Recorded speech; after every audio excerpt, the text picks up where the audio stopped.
The exhibitionary complex of the late 18th and 19th centuries established a legacy of display and power intrinsic to the work of museums. In this slideshow, I'm going to take a look at how changing paradigms of exhibition have both reinforced and challenged the practices and effects of the exhibitionary complex. What is an exhibit, really? All exhibits have similar attributes at heart. They involve display, an ordering of objects visually and spatially, with an intent to instruct. And most exhibits are public as opposed to private, and all take advantage of the three-dimensional nature of the exhibit environment. In this way, they're different from other forms of media and kind of unique kind of mode in of themselves that can incorporate other mediums as well. We saw in the last slideshow that the intent to instruct through three-dimensional objects was dominant in early forms of exhibition. Now let's take a look at some of the ways in which these modes developed in the 20th century. Let's begin with the diorama, the tried and true mode of exhibition in natural history museums that has often been used in historical representation to imagine and represent historical context. Now we've all seen a diorama and people love them. I know I have my favorites. The one dearest to my heart are the Western nature dioramas of the Denver Museum of Natural History, which I visited as a child. As a common and enduring mode of exhibition, dioramas involved the creation of armatures that allowed exhibitionists and curators to recreate species, or the display of taxidermic models, like these here, the bull elephant for the Indian Elephant Group at the Field Museum in Chicago. Dioramas became ubiquitous in museum display, often as imagined context for life in prior states of existence, both natural and human, from dinosaurs to the Old West to Native American life. And here we could certainly talk about the inclusion of Native American and other anthropological specimens and scenes in natural history museums as opposed to other kinds of history museums, thus equating Native Americans and other anthropologically studied societies as a kind of more on the nature end of the evolutionary spectrum, and thus possibly primitive. We saw that in the international expositions. And to a certain extent, the terms of this discourse get reproduced again in these dioramas. So we see here dioramas from the Milwaukee Public Museum. Here's an Indian diorama from the New York State Museum, historically. And often we see these dioramas displayed behind glass, representing a past life, like a ship in a bottle. Dioramas are in essence simulations, and there's no replacement for the real thing. But the display of objects in a museum context must balance preservation and access. The open dioramic display of the international exhibitions and early art museums gave way to a controlled visual and spatial environment in which original artifacts are displayed in vitrines, under glass, now plexiglass cases, allowing for viewing but safe from other sensory engagements. Similar to dioramas are period rooms, which is another really traditional exhibition technique often used in historical and art museums. Here we see original objects, not replicas, in a kind of contextualized scene of a domestic environment. And although we seem like we're in an immersive kind of environment, we're not behind glass, but there's still a barrier that keeps us from entering the room, whether it's in this case a railing or stanchions with a cord or anything that prevents us from actually coming in close proximity to the original historical objects. And in a funny kind of way, the period room is a little bit like those exhibition spaces within the international expositions where you had these kinds of scenes with historical or modern furniture, domestic environments, imported goods. So we haven't really ventured that far from the original exhibitionary complex. Also very common, of course, is the display of objects in cases. And most museums incorporate some form of protected display of original artifacts with other kinds of interpretive elements that contextualize these artifacts and provide additional information to the visitor. Some of the most common things used are the reading rail, which is shown here at the right, or large-scale interpretive panels, often with blown-up images, that allow curators to scaffold information. That is, have maybe primary information on the majority of the panel or in the display case, and then have subsidiary or secondary information on a lower or side part of the panel or on a reading rail, which we see in all of these cases. And of course, reading rails are very common, and this is a strategy that's still used today here in the 9/11 Museum. Reading rails allow for interpretation as well as restriction of access to objects on display. The other thing we see, of course, is the introduction of hands-on elements in the 1980s and 1990s. Allowing for interaction, usually with replicas, not original objects, or other ways of exploring, getting up close with an artifact, or holding something in your hand, having some sort of sensory engagement with the environment. So we see here hands-on interactives inspired by those at children's museums and activity rooms that allow visitors to explore in a customized fashion and activating a number of different learning styles. As I said, these approaches are really influenced by what's going on in children's museums at this time, and also by new ideas about museology, which emerged in the 1880s and 1980s and 1990s, moving from an instructional approach that conveys information to one that allows visitors to make meaning. Constructivism becomes an important influence on curation, taking visitors into account, as well as the understandings they bring with them. So interactive elements allow visitors to closely examine aspects of an object, or perhaps delve deeper into information. The introduction of digital technology, especially elements incorporated into the reading rail structure, pushing buttons, freestanding computer stations, or touch screens, all allow for the customization of visitor experience through the scaffolding of information and also allow for a more sensory engagement with the museum environment. Let's take a look at some examples of these changes in museum exhibition practice in the late 20th century to the present. We'll start in the 1980s, and one of the important exhibitions in this case that moved away from dioramas and objects in cases with reading rails into a more environmental approach is the automobile in American life, which was mounted at the Henry Ford Museum in 1987 and was intended to be a permanent exhibit at this site. So they invested a substantial amount of money and time into the creation of this exhibit, and it certainly shows. The exhibit consists of Henry Ford's collection of 120 automobiles spanning the evolution of the automobile in American life.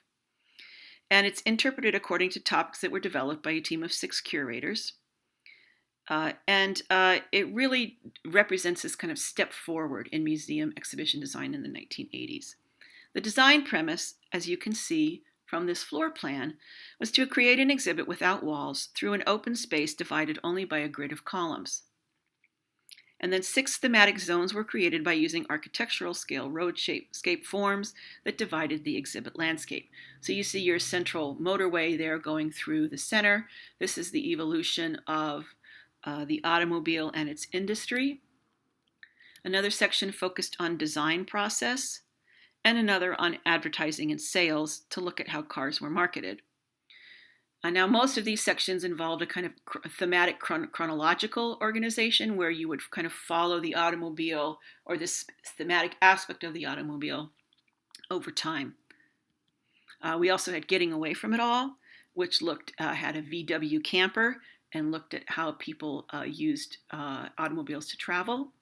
Also Driving for Fun, the car as an object of leisure in a drive-in theater. And then also finally Car Culture, which featured a gas station, a drive-through McDonald's, tourist cabins, and a drive-in diner. And so you can see these are the 6 different thematic sections, and you can see how environmentally the themes of the sections are incorporated into the design. So here we have, again, a kind of vestigial reading rail, right, along this curved highway, but we also have freestanding three-dimensional objects. It's interesting how this gives the impression that we're in this wide open space, and yet the design of the exhibit also creates a barrier to actually physically engaging with the objects themselves. The other thing that we see in this exhibit that becomes really common in exhibit design is the creation of visual and spatial environments, which involve large blow-ups or panels of period graphics, the incorporation of architectural features, or in this case, environmental aspects like the highway signs, billboards, and the diner, the gas station, and so forth, all replicating in this simulated fashion the historical context in which the automobile existed. So that part of the conveying of the historical information is through the design of the exhibit itself in an experiential way. We still have our rails, we still have our barriers, but also people, in this case, if you see in the drive-in theater, can actually walk into an aspect of the exhibit. So these barriers are starting to come down. People are starting to have a wider sensory engagement with the exhibit besides just looking at an object in a case. Another example from the same period is the Brooklyn History Museum exhibit from the Brooklyn Historical Society in 1989.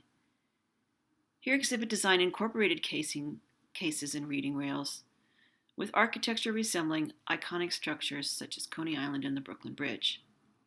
So we see here in the upper left-hand corner the Brooklyn Bridge as a framing device for an exhibit section.